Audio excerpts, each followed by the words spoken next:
तर आज आपण पुण्यातल्या रविवार पेठेत आलो आहोत. मी माझ्या मागे बघू शकता श्री दिग्विजय प्रतिष्ठानचा गणपती आहे. इथे गणपती बाप्पा मोरया. इथे शेजारी सगळ्यात जुनी अशी जी वैद्य उपहारगृहाची मिसळ आहे. एकदम जुना वाडा, जुनं फर्निचर, सगळं जुनं ते सोनं म्हणतात तसं त्यांनी पारंपरिक पद्धत तशी जपलेली आहे. तो वारसा पुढे न्यायचा एवढाच त्यांचा प्रयत्न आहे. तर मंडळी, इथे शेजारी 115 वर्ष जुनी असलेली श्री वैद्य उपहारगृहाची मिसळ आज आपण एक्सप्लोर करणार आहोत. नमस्कार मंडळी, कसे आहात? मजेत ना? मी सोनाली, तुमच्या सगळ्यांचं स्वागत करते आपल्या लाडक्या केअरिंग या युट्यूब चॅनल मध्ये. खूप मस्त अशी आपल्या पुण्यामध्ये गुलाबी थंडी पडलेली आहे आणि या गुलाबी थंडीमध्ये सगळ्यांना हवीशी वाटते ती मिसळ. तर आज आपण श्री वैद्य उपहारगृहाची मिसळ एक्सप्लोर करणार आहे आणि मस्त आस्वाद घेणार आहे. चला, इथली मिसळ कशी आहे हे आपण टेस्ट करूया. या तर मंडळी, अगदी तुम्ही ना पुण्यात आल्यावर जुन्या वाड्यामध्ये वगैरे येतात तसं तुम्हाला इथं फील येणार आहे. खूप मस्त ॲम्बियन्स.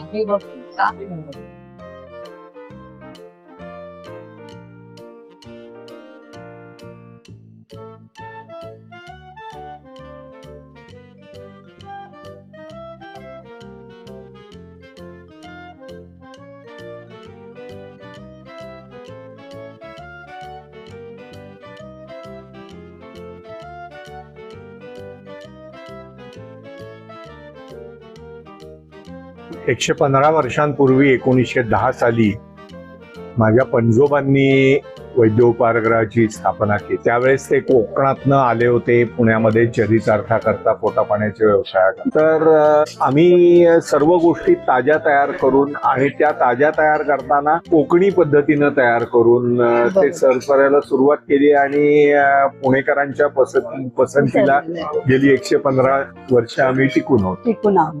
तीच चव त्यांनी आतापर्यंत ठेवलेली आहे, कारण तीच पिढी त्यांच्याकडे खूप म्हणून जे काम करतायत तीच पिढी आहे. स्पेशली ही अशा टाईपची ग्रीन कलरची कधी नाही, त्यामुळे मी पहिली आम्ही एक्सपिरियन्स वेळ काढूनच आले. सकाळी वेळ काढून पण आवडली आणि स्पेशली वरती फरसाण वगैरे त्याचा तो पातळ पोह्याचा छोटा वगैरे छान वाटतं. ग्रीन कलरची टेस्ट. भजी पण घेतली, तोही पण एकदम छान आहे. तसं काही त्याच्यामध्ये मसाले टेस्टी आहे. छान मिसळ आहे. खूप वर्षापासून ही प्रसिद्ध मिसळ आहे. वडिलांपासून मी इथे येतोय, मी लहानपणापासून. अच्छा, टेस्ट वगैरे कशी आहे तेव्हापासून आहे तशीच आज टेस्ट आहे. हो, नक्की एकदा येऊन तुम्ही विजिट कराच, पहा एकदा. म्हणजे इतकी जुनी विषय आणि सगळं आहे तसं ते पुण्यातली जी संस्कृती आहे ती खरंच संस्कृती ह्या वैद्य मिसळ यांच्याकडेच मिळेल, जपलेली आहे. म्हणजे दुसऱ्या ठिकाणी तुम्हाला नुसता मिर्च मसाला आहे, यांच्याकडे शुद्ध शाकाहारी आणि उत्तम वेळ एकदम.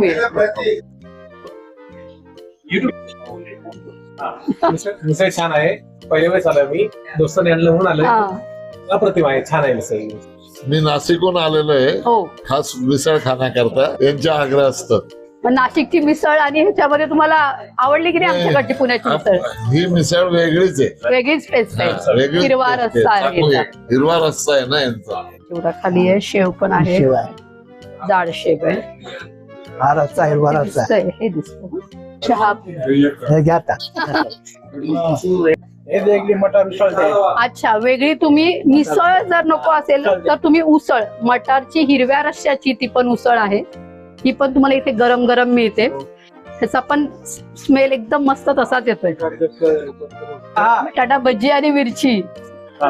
या बटाटा भजी खायला, गरम गरम आहे. माल सुद्धा बघून वगैरेच आणतात. मिरची पण इतकी सुंदर आहे, बघितलं की असं लगेच कळतं की क्वालिटी काय आहे. यहाँ का पोहा ट्राई किया. पोहा बहुत टेस्टी था और सिंपल था. हेल्थ वाइज भी देखा जाए तो ऐसा सिंपल पोहा बहुत सही रहेगा. ट्राई करेंगे तो अच्छा रहेगा ऐसा. वैद्य वैद्य मिसळ पूर्वीपासून खायला येतो. रिक्षा चालवतो तेव्हापासून मी येते. बर. 83 पासून येते. जी चव आहे ती चव आहे आतापर्यंत. त्यांची भजी पण खूप छान आहे. हा, नॉर्मली सगळीकडे लाल असतो, इथे त्यांची हिरवा हिरवी आहे. मिसळ आहे. हिरवी मिसळ आहे. जो वास आहे ना तो कुठंच नाहीये. खरंच ते तर आल्या आल्या फील होतात आतमध्ये. बदला भजीचं खूप सुंदर आहे. छान आहे मिसळ. थोडीशी टेस्ट वेगळी वाटली. कोल्हापुरात आमचे ठोंबरे मामांची मिसळ फार युनिक आहे, ती पण आहे छान. ही पण खूप मस्त वाटली. थोडस काहीतरी युनिक वाटलं, वेगळं वाटलं. आवडली छान आहे, तुम्हाला? आवडली मिसळ आवडली. बघू शकता इथे गरम गरम भजी, बटाट्याची भजी इथली फेमस आहे, ती पण बनतीये. आता आपण बघितली अगदी 2 मिनिटांमध्ये तिथली भजी संपली, लगेच त्यांनी चालू करायला घेतली.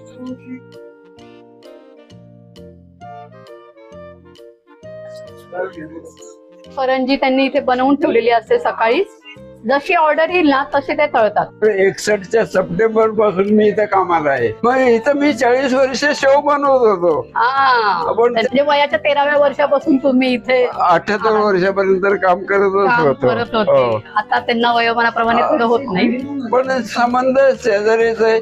आणि बाहेर वडापावची गाडी आहे ना ती माझीच आहे स्वतःची, अच्छा. जाबरी हो वडेवाले. का? ते संध्याकाळी 7 ते 10 आम्ही लावतो. हो, म्हणजे दिवसा तुमचं इकडे आणि मग संध्याकाळी तिकडे हो वडापाव का? हो बरोबर आहे. काय होतं? हे पण सगळे जुनेच लोक आहेत सगळी आम्ही. जुनी लोक. हो बरोबर आहे.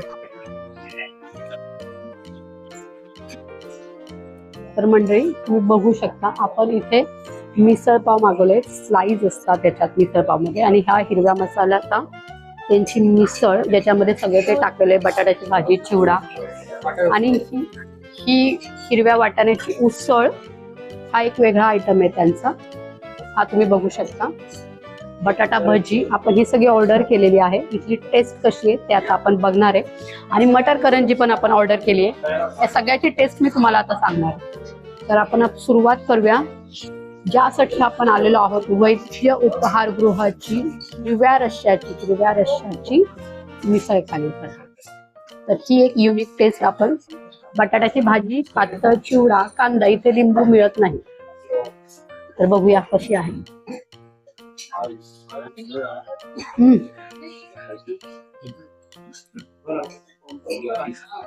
प्रतिम आहे. अशी टेस्ट खरंच कुठेही मिळत नाही, इथेच मिळते. मिसळ मस्त आहे. या तुम्ही सुद्धा मिसळ टेस्ट करा. ह्याची सुद्धा टेस्ट म्हणजे कोथिंबीर आणि मिरची आहे ना भरपूर प्रमाणात वापरली, आणि फ्रेश आहे एकदम.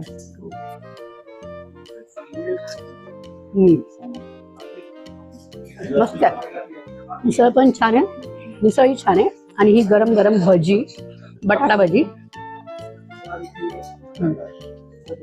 कमाल आहे. तुम्ही सुद्धा नक्की इथे मिसळ खायला या. आणि हा गरम गरम हिरव्या रश्श्याचं सॅम्पल आहे ब्रेडच्या. आणि ही मिसळ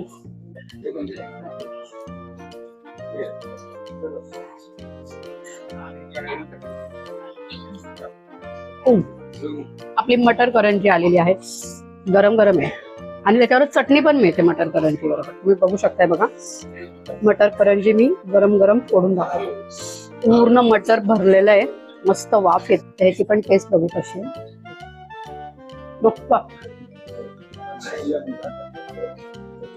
या मटर करंजी खायला. तर मंडळी तुम्ही बघू शकता, मी मस्त हिरव्या बटाट्याची उसळ, मिसळ, भजी, बटाटा भजी हे सगळं संपवलेलं आहे. मस्त आहे. पोट आणि मन दोन्ही तृप्त झालेलं आहे. त्याच्यानंतर सुद्धा मी 1 ग्लास ताक आणि ह्यांची 1 वाटी खरवस मागवलेला आहे. ते पण मला याची टेस्ट ट्राय करायची होती म्हणून. तर मी आता खरवस खाते. आणि अजूनही तुम्ही आपल्या चॅनलला लाईक केलं नसेल, शेअर केलं नसेल, सबस्क्राईब केलं नसेल तर करून घ्या. कारण नवनवीन असेच video, food blog, shopping related मी तुमच्यासाठी घेऊन येत राहते. धन्यवाद.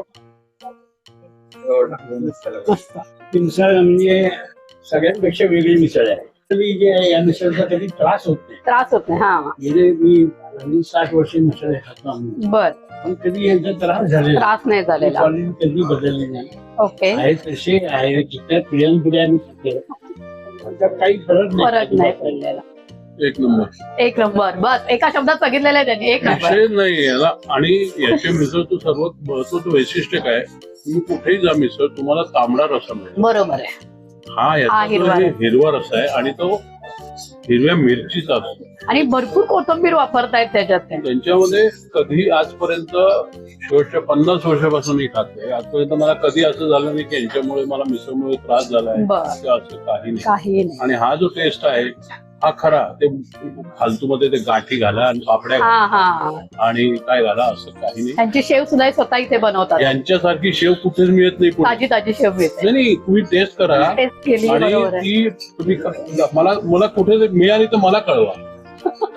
यांच्यासारखी शेव कुठेच नाही मिळत. आणि 115 वर्षापासून हो, जोक नाही एवढे वर्ष. येस. आणि ती कन्सिस्टन्सी, ती क्वालिटी नाहीये. म्हणजे खरंच आम्ही नशीबवान आहोत अशी मिसळ मिळाली. ज्यावेळी पहिल्यांदा मिसळ खाल्ली आम्ही तेव्हा 4 महिन्यात मिसळ 2 पाव सहित होती.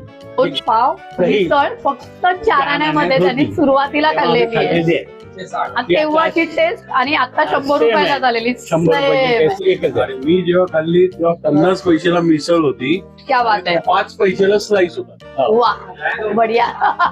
तेव्हापासून आजपर्यंत तीच कन्सिस्टन्सी, काही चेंजेस. कमाल. म्हणजे असं मिळणारच नाही कुठे. खरोखर नाही. हे खरोखर कष्ट घेतले त्यांनी. येस. फक्त शूट साठी म्हणून नाही, पण हे फॅक्ट आहे इथली. आणि रोजचा ताजा मसाला. बऱ्याचशा लोकांना ही मिसळ जमत नाही टेस्ट साठी, कारण ती तशी त्यांना सवय नाही. तिखट तर्रीदार कन्सेप्ट घडून ठेवलाय की मिसळ म्हणजे नुसतं तिखट असं नाही. झणझणीत वगैरे पाहिजे असेल तर मग तुम्ही नुसतं लाल मिरची पावडर, पाणी आणि खा. ह्याच्यात तेल वगैरे, बटाट्याच्या भजीमध्ये पण ऑइल वगैरे काहीच नाही. शेव मध्ये पण नाही. तुम्ही यांचे खायचे आहेत ना तर कांद्याचे गोल भजे खा. संध्याकाळी ते बाहेर गाडी हा वडापाव आणि ते बरोबर दादाने सांगितलं. हीच आहेत सगळे. कांद्याची गोल भजी इथेच खायची. ती पार्सल घेतली तर खालास. आम्ही घरी जेव्हा मिसळ करतो तेव्हा इतका शेव घेऊन जातात. माझं नाव शांताराम बाबाजी जाधव. अच्छा. तुम्ही वैद्यांबरोबर काम केलेलं आहे इथे मिसळ. 59 पासून काम करतोय इथं. 59 पासून ते इथे काम करत. वय काय आता? 75 वय. आणि ते गल्ल्यावरती बसले तिथे. त्या याच्यात त्यांना जी राहायची जागा मिळाली ती जोगळेकर नावाच्या गृहस्थांच्या वाड्यात मिळाली. आणि या जोगळेकरांचं उपाहारगृह, जोगळेकर उपाहारगृह म्हणून जे लाल महाल जिजामाता आहे त्या लाल महालाच्या इथं त्यांचं उपाहारगृह होतं. त्या लाल महालाच्या थोडस बाजूला त्यांचं उपाहारगृह होतं. आणि त्याची बरकत बघून, त्याची भरभराट बघून माझ्या पंजोबांना असं वाटलं की आपणही उपाहारगृहाचा व्यवसाय करावा. मग उपाहारगृहाचा व्यवसाय करावा तर तो कुठे करावा, जागा कुठली निवडावी. तर हा जो रस्ता आहे बेगडे रस्ता, हा रस्ता तसं पाहायला गेलं तर एक रस्ता नाहीये, अनेक रस्ते आहेत. या रस्त्याची सुरुवात कुंभारवेशीपासून होते आणि या रस्त्याचा शेवट स्वारगेटला होतो. या रस्त्यावरती जर बघितलं तर कुंभारवेशीच्या इथं कुंभारवाडा आणि कुंभाराची जी मातीची मडकी असतात किंवा मातीच्या वस्तू असतात त्या मिळतात. त्यानंतर तांबटाळी आहे, त्या तांबटाळीमध्ये तांब्या पितळ्याची भांडी मिळतात. त्यानंतर सुगंधिकता आहे, फडक्याऊ चौक जो काही आहे तो सुगंधी चौक म्हणून ओळखला जातो. त्यानंतर इथला जो वरचा चौक आहे तो मोती चौक म्हणून ओळखला जातो. त्याच्या पुढं सोन्या मारुती चौक आहे. त्यानंतर बोरीआळी आहे. बोरीआळीच्या मध्येच नेहरू चौक लागतो, तिथं सुभाषचा दर्गा आहे, तिथं मंडई होती पुण्याची. त्यानंतर तसंच पुढे गेलं दूध भट्ट्या आहेत, कापड म्हणजे हातमागाचे पुण्यातले जे काही कामं व्हायची ती त्या रस्त्याला पुढे व्हायची. त्यानंतर शेतीची सामानं त्या रस्त्याला मिळायची. त्यामुळं हा तसा त्या काळातला पुण्याचा लक्ष्मी रोड होता किंवा त्या काळातला पुण्याचा मेन रोड होता, जिथे सगळे व्यापार चालायचे, आणि पंचक्रोशीत माणसं यायची. कारण पुण्यामध्ये राहणाऱ्या माणसांना मिसळ खाण्याची काही किंवा हॉटेलमध्ये जाऊन खाण्याची सवय नव्हती. बाहेरून आलेल्या माणसांना हॉटेलमध्ये खाण्याची गरज असायची. हे सगळे व्यापारी पंचक्रोशीतनं यायचे. ते आपलं व्यापाराचं सामान घेऊन यायचे पहाटे आणि दुपारी परत जायचे. त्यावेळेस जाताना त्यांना काहीतरी पोटापाण्याची व्यवस्था करावी लागायची. ते करण्याकरता म्हणून त्यांनी हे उपाहारगृहाची जागा निवडली आणि इथं उपाहारगृह चालू केलं. या उपाहारगृहाला त्यांच्यानंतर थोड्याच दिवसात म्हणजे माझे आजोबा अवघ्या साऱ्या 18 वर्षाचे होते त्यावेळेस त्यांचे वडील गेले. त्यामुळं त्या उपाहारगृहाची जबाबदारी माझ्या आजोबांवरती आली. 1928 पासून 1987 पर्यंत त्यांनी उपाहारगृह चालवलं. मला माझे आजोबा म्हणजे माझ्या आईचे वडील, मला मामा नाही, त्यामुळं त्यांनी माझ्यावरती ही जबाबदारी दिली. कारण जसा मी 4थ्या जनरेशनचा या ठिकाणी मालक आहे तसे माझ्याकडे काम करणारे पण 2ऱ्या, 3ऱ्या, 4थ्या जनरेशनचे कामगार आहेत आणि या कामगारांच्या करता म्हणून हे उपाहारगृह आपल्याला चालवण्याची गरज आहे. म्हणजे मी तसा टेक्नॉलॉजी शिकलेला मनुष्य आहे. तुझ्याकरता कदाचित गरज नसेल परंतु आपल्याकडे काम करणाऱ्यांची करता गरज आहे म्हणून त्यांनी मला कंपल्सरी हे उपाहारगृह चालवायला लावलं. त्यामुळं मी उपाहारगृह चालवता फावल्या वेळामध्ये कॉम्प्युटर शिकवणे, वेगवेगळ्या स्तरावरती सॉफ्टवेअर डेव्हलपमेंट करून देणे किंवा महाराष्ट्र राज्याला शिक्षणामध्ये कॉम्प्युटर कसा वापरावा या संदर्भामध्ये मार्गदर्शन, कन्सल्टन्सी करणे अशा पद्धतीची कामं करत करत हे उपाहारगृह सांभाळतो.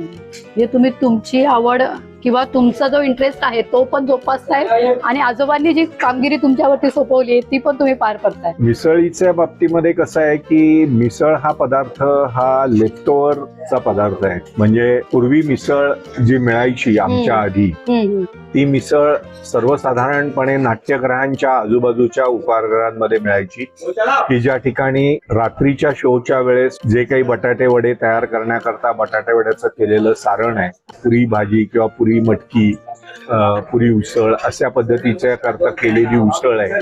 ती उसळ आणि बटाटे वडे आणि भजी तयार करताना जे बेसन कढईत जातं त्या बेसनची जी काही कुरकुरीत पिल्ल तयार होतात त्याला पिल्ल म्हणतात मराठीमध्ये, ती पिल्ल अशी मिसळ एकेकाळी होती. आम्हाला काही उपाहारगृह आमच्या आजूबाजूला नव्हतं त्यामुळं ते प्रिव्हिलेज आम्हाला नव्हतं. त्यामुळं आम्ही पहिल्यापासून मिसळ हा पदार्थचा पूर्ण अन्न आहे. म्हणजे त्यामध्ये अन्नाचे आपल्या शरीराला लागणारे सगळे घटक त्यात येतात. कार्बोहायड्रेट्स येतात, प्रोटीन्स येतात, फायबर्स येतात